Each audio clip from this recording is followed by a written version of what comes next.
En cette période de turbulence, nous vous invitons à prendre soin de vous et des autres. Résilience, rigueur et solidarité nous permettront de passer à travers cette période difficile. Les services aux entreprises et trois de ses partenaires ont décidé de se mobiliser afin de vous offrir une série de 3 capsules pratiques pour vous aider à faire face à la crise de la COVID-19. Aujourd'hui, Guylaine Baudouin de l'entreprise Baudouin Relations publiques vous transmet ses bonnes pratiques en matière de communication en contexte de gestion de crise. Le webinaire est présenté par Baudouin Relations publiques, Drolette, Nathalie Bureau, conférencière et formatrice, le Cégep de Trois-Rivières, formation continue et services aux entreprises, ainsi que la zone entrepreneuriale. Présentation de la conférencière. Comptant plus de 20 ans d'expérience dans le domaine des communications et de relations publiques, Mme Guylaine Baudouin est la stratège et la personne de confiance pour la gestion des communications, particulièrement en situation de crise. Elle a d'ailleurs fondé, en 2014, la firme de relations publiques Baudouin Relations publiques, qui a notamment géré des crises de nature différente pour de nombreux clients. Dans la situation actuelle entourant la pandémie de la COVID-19, la présidente de Baudouin Relations publiques, Mme Guylaine Baudouin, présente la marche à suivre pour la gestion des communications lors de situations exceptionnelles. Le contexte auquel notre société fait face force plusieurs entrepreneurs à réagir et communiquer avec leurs différents publics. Lorsqu'une entreprise est confrontée à une situation du genre, les dirigeants se doivent de répondre aux questionnements de leurs employés, leur clientèle, leurs partenaires et leurs fournisseurs. Il faut savoir que la façon dont une crise est gérée devient souvent plus importante que la crise elle-même. Le succès d'une gestion de crise dépend généralement de la rapidité avec laquelle une organisation se coordonne pour la traverser et les moyens qu'elle met en place pour y parvenir. Merci beaucoup, M. Michel. Effectivement, nous allons parler de l'importance de gérer ses communications avant, pendant et après la crise. Vous serez d'accord avec moi qu'il va s'agir de principes généraux parce qu'il y a des principes spécifiques qui vont s'adresser à chacune des organisations, mais on ne pourra pas aller dans le fin détail aujourd'hui. Mais c'est important qu'on voit quand même l'ensemble des principes généraux pour bien gérer une crise. Il faut savoir aussi qu'une crise de cette envergure-là, la COVID, c'est tout à fait exceptionnel. Habituellement, on va gérer des crises qui apparaissent dans les entreprises, une entreprise, par exemple, qui gère une crise, mais une crise qui touche l'ensemble de la planète, disons-le, c'est vraiment exceptionnel. Ça touche également tous les secteurs, qu'on parle du sport, de la culture, du commerce de détail, de l'éducation et évidemment et surtout le domaine de la santé. Tout le monde est impacté, toutes les organisations, toutes les personnes également sont impactées et il n'y a personne qui connaît la date de fin de cette crise-là, de la pandémie. Donc, on ne sait pas quand est-ce que les organisations vont pouvoir reprendre leur cours normal. C'est important de bien gérer nos communications dans l'ensemble de ces étapes-là. C'est aussi important pour nos organisations, qu'elles soient petites, moyennes ou grandes, de gérer ces communications. Ce n'est pas parce qu'on gère une PME que nos communications sont moins importantes. Il y a eu un avant COVID, de la COVID, on est pendant la COVID et il y aura un après la COVID. Et bien gérer nos communications à ce moment-ci va nous aider à gérer le après la COVID. Tous les spécialistes en communication, tous les communicateurs, tous les relationnistes de gestion de crise vous le diront, il est essentiel pour les organisations d'avoir un plan de communication en gestion de crise ou en situation exceptionnelle. C'est un élément qui est essentiel pour bien accompagner les gestionnaires, les dirigeants dans la prise de décision rapide et cohérente lors d'une crise. Ça se peut que vous n'en ayez pas. Ça se peut que vous soyez un gestionnaire de PME et vous vous dites, moi, je n'ai pas ça au sein de mon organisation, qu'est-ce que je dois faire? Bien, ce que je vous dirais, c'est pareil comme si vous n'avez pas de plan d'évacuation. Si votre entreprise n'a pas de plan d'évacuation et que le feu prend, vous ne vous laisserez pas brûler parce que vous ne savez pas par où sortir. Donc, c'est la même chose en gestion des communications en situation exceptionnelle. Il y a quand même des choses qu'on peut mettre en place rapidement et qui vont vous aider à bien gérer le tout. Donc, ce qu'on vous encourage à faire, c'est quelques actions que je vais vous parler dans les prochaines minutes qui vont vous aider à traverser cette période qui est, disons-le, tumultueuse. Donc, en cette période d'urgence sanitaire, il importe plus que jamais pour les entreprises d'informer leurs différents publics. On remarque que beaucoup d'organisations utilisent les médias sociaux pour aviser la population de leurs actions face à la crise de la COVID-19. Informer le grand public est effectivement l'une des actions importantes à poser, mais il faut aussi penser à toute la communication qui concerne les employés, les clients, les fournisseurs et les partenaires. Il est également essentiel de communiquer avec vos investisseurs et vos partenaires financiers parce qu'eux aussi sont inquiets. Je vais revenir à la communication interne parce que selon moi, il s'agit d'un pilier en communication en gestion de crise. Il faut bien informer nos employés. Pour les autres publics, on parle de vos clients, de vos fournisseurs, de vos partenaires, de vos investisseurs et de toute personne qui aurait un intérêt quelconque par rapport à votre organisation, ces gens-là doivent être informés. La communication grand public, si vous faites un post, par exemple, sur les médias sociaux, c'est très bon. Mais ce que vous devez savoir, c'est qu'il faut adapter vos messages parce que vos employés, par rapport à vos fournisseurs, par rapport à vos investisseurs, ne veulent pas savoir nécessairement le même type d'information. Il faut adapter chacun de nos messages pour chacun de nos publics.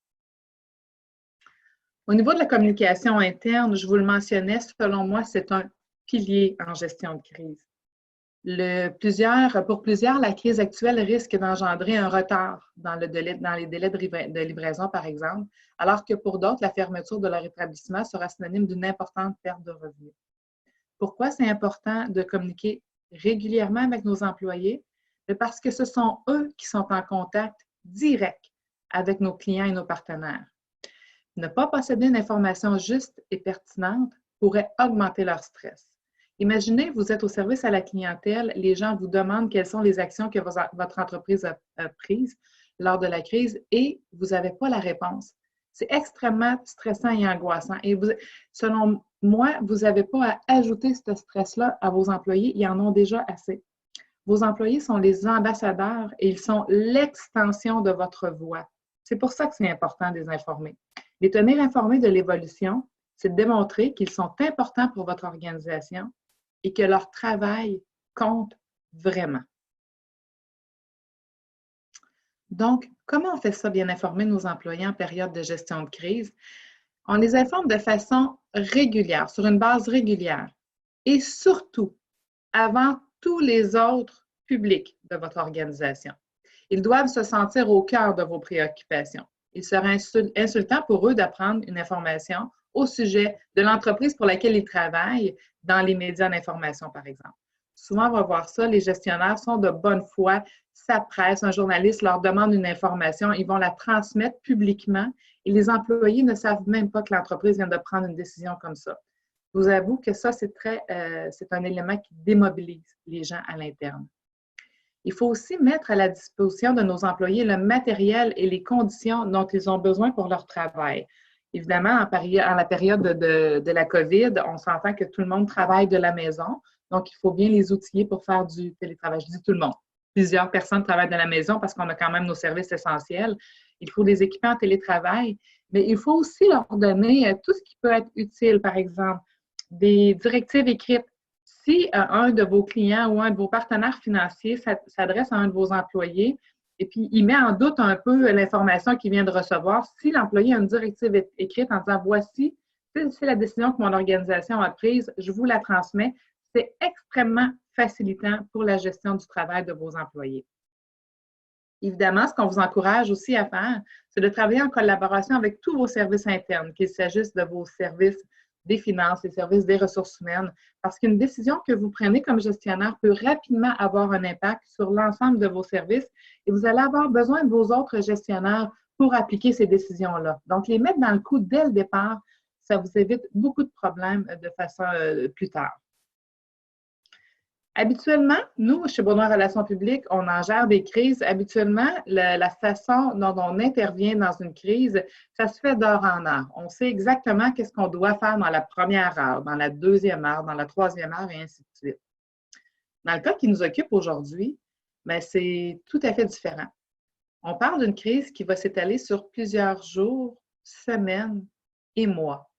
Donc, on doit faire une gestion de nos communications, une séquence des actions de communication qui va s'étaler plutôt en première journée, deuxième journée, troisième journée. Par la suite, on va y aller en semaine. Mais c'est important de bien structurer la gestion de nos communications.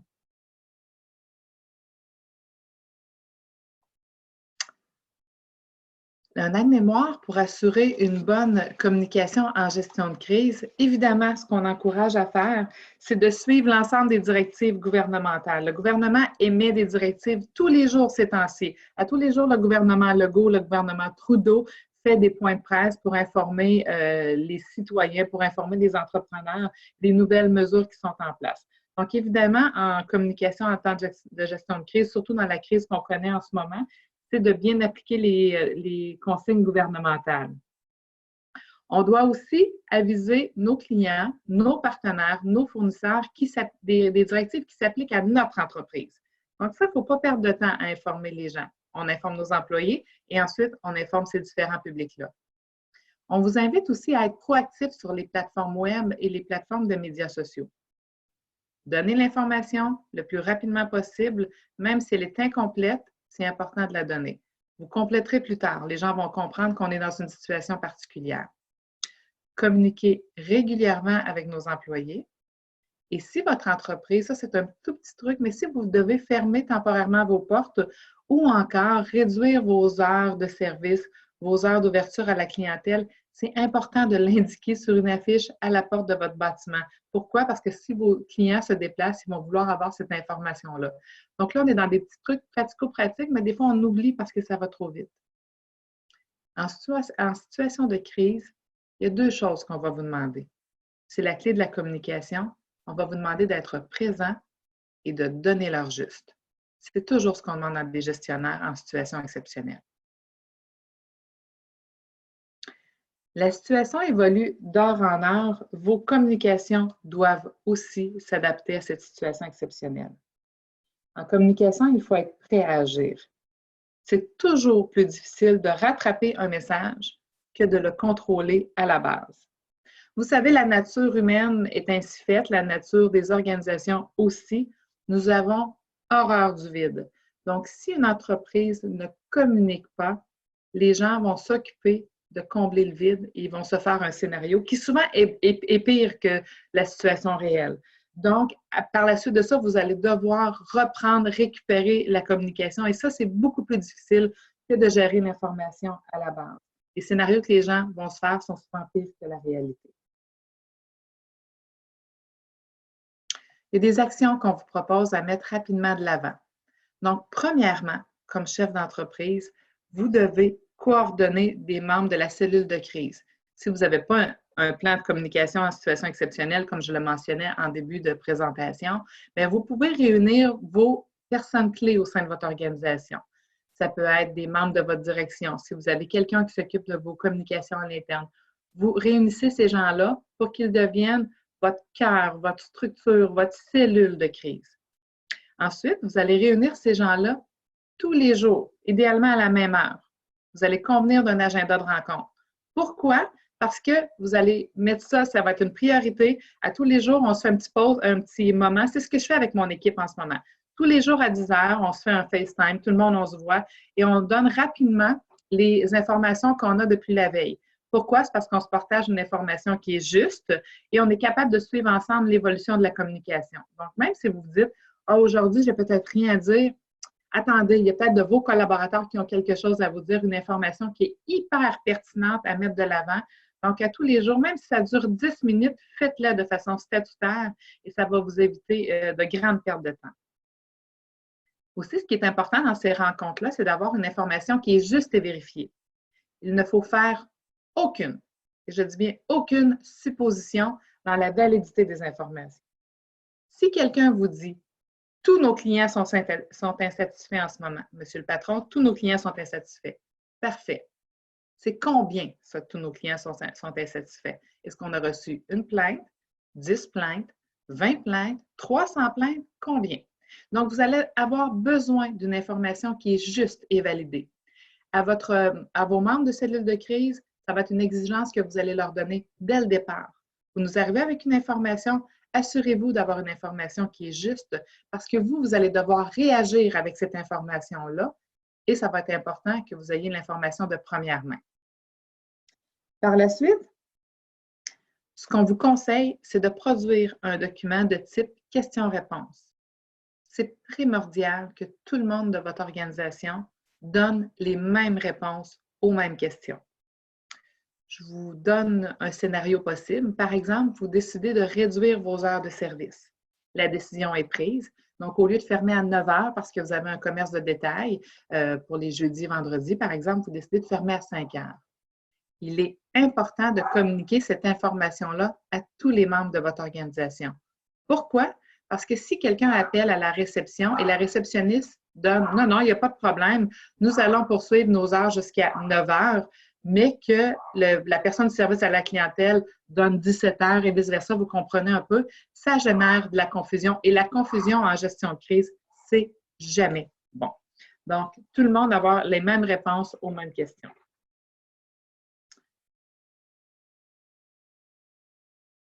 Ensuite de ça, ce qui est important de vous dire aussi à ce niveau-là, c'est que les gens vous jugeront sur votre professionnalisme et la qualité et l'exactitude de l'information que vous allez donner.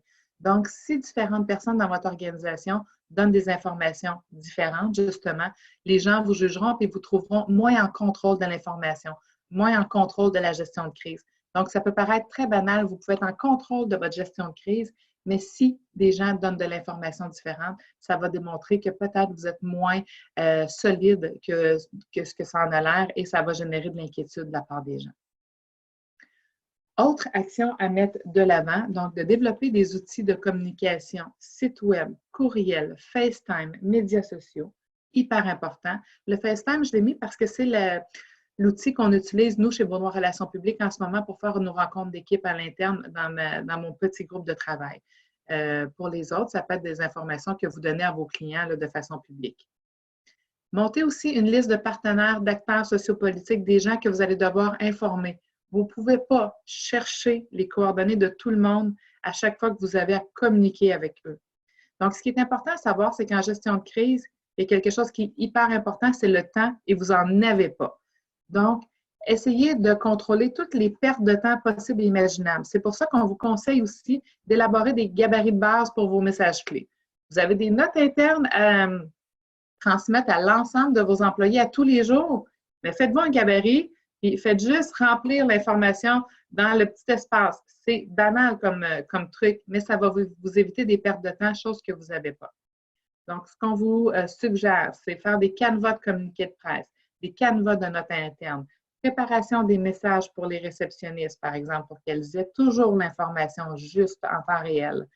Faire un lien avec aussi votre entreprise web qui va pouvoir modifier votre plateforme si vous avez de l'information à ajouter en temps réel et que vous ne pouvez pas le faire à l'interne. C'est important d'avoir un très bon lien avec ces gens-là. Je vous le mentionnais, en cas de crise, on vous demande deux choses. Être présent, donner l'heure juste. S'il y a quelque chose que vous devez retenir de la présentation aujourd'hui, c'est ça. C'est être présent et donner l'heure juste. Ensuite, si vous devez agir publiquement, si votre entreprise est interpellée par les médias, vous devez identifier un porte-parole, donc une personne qui va parler au nom de votre organisation. Donc, ce qu'on vous encourage à faire, c'est d'identifier une personne à l'interne ou à l'externe qui va être responsable de vous accompagner dans vos communications, qui va vous aider à élaborer vos messages clés. Et par la suite, souvent, le porte-parole officiel de l'organisation, c'est le gestionnaire, c'est le propriétaire de l'entreprise. Donc, le responsable des communications élabore les messages avec le comité en place pour le porte-parole et la porte-parole est la seule personne autorisée à parler publiquement de la situation auprès des publics externes. Pourquoi? Encore une fois, c'est pour gérer un message qui est cohérent avec vos publics externes. Évidemment, dans le monde idéal, c'est de former ce porte-parole-là pour recevoir, pour maîtriser l'art de parler avec les médias parce que je vous avoue que les médias d'information, les journalistes, eux, sont formés pour interviewer des gens tous les jours. Vous, dans vos organisations, ce n'est pas quelque chose que vous faites à tous les jours. Donc, avoir une formation, c'est très aidant. Je comprends que dans la situation dans laquelle on se trouve aujourd'hui, vous n'avez pas le temps de recevoir l'information. Mais comme je vous le mentionnais d'entrée de jeu, il y aura un après-COVID, donc ça peut être intéressant à mettre sur votre liste de formation, porte-parole médiatique, parce que des crises, on ne sait jamais quand ça va arriver de nouveau. Les médias sociaux. Il y aura un webinaire qui va être consacré spécifiquement juste pour les médias sociaux. C'est important. On est en 2020 aujourd'hui. Beaucoup de choses se passent sur les médias sociaux. Beaucoup d'informations sont consacrées à la gestion des médias sociaux. Les gens nous parlent beaucoup. Donc, je vais laisser l'autre experte vous en parler davantage pour les médias sociaux. Moi, ce que je veux vous dire, c'est qu'en situation de crise, il est important de diffuser des messages sur nos plateformes, de répondre aux questions qui nous sont posées de la part des internautes et surtout d'assurer une veille. Avant, quand j'ai commencé il y a 20 ans, on faisait que de l'information sur les médias traditionnels. Donc, si l'organisation envoyait un message et puis que les gens ne comprenaient pas bien le message qu'on venait d'envoyer, c'était très difficile d'avoir cette rétroaction-là. Maintenant, c'est l'avantage des médias sociaux. Souvent, les entreprises vont me dire « Ah, c'est dur à gérer les médias sociaux », mais vous avez un avantage qui est de savoir tout de suite en temps réel si vos clients, vos partenaires, vos publics ont bien compris le message que vous avez lancé et vous pouvez tout de suite réagir et modifier, spécifier certaines informations. Donc, ce qu'il faut faire, c'est d'avoir quelqu'un au sein de votre organisation qui fait une veille, qui regarde si les gens ont bien compris, qui répond aux messages. Vous pouvez aussi avoir, si des gens vous posent des messages toujours les mêmes, vous posent des questions, toujours les mêmes, vous pouvez avoir des réponses qui sont préprogrammées. Notre experte vous en parlera, mais assurer une veille, c'est hyper important. Sur note positive, parce que oui, il peut y avoir du positif dans toute crise. Vous savez, on le disait que l'importance de bien gérer une crise, ça fait en sorte que ça montre la bonne gestion dans les organisations. Mais vous pouvez faire valoir des solutions innovantes pour passer au travers de cette crise. Vos clients et vos partenaires vont comprendre qu'à ce moment-ci, le statu quo n'est pas possible. Donc, si vous mettez en place de nouvelles solutions d'affaires, de nouvelles façons de leur partager l'information, je ne sais pas, peu importe votre contexte d'affaires, vous mettez en place de nouvelles pratiques, les gens vont comprendre que le statu quo n'est plus possible. Donc, si vous partagez ces nouvelles mesures, vous allez passer pour un entrepreneur, puis vous êtes en fait contre un entrepreneur qui est innovant, une entreprise qui ne reste pas là à subir, mais qui est bien capable de gérer une crise et d'être proactive à travers l'ensemble des éléments qui sont incontrôlables qui nous arrivent en ce moment. Ensuite, on va se dire plus jamais on passera une crise dans ces conditions-là. On va se préparer et on va faire un plan de communication en situation exceptionnelle. Parce que ce qu'on dit, nous, dans le domaine des communications, on ne se demande pas s'il y a une crise qui va arriver, c'est quand la crise va arriver. On s'entend que la situation de la COVID, c'est vraiment une situation qui est plus qu'extraordinaire.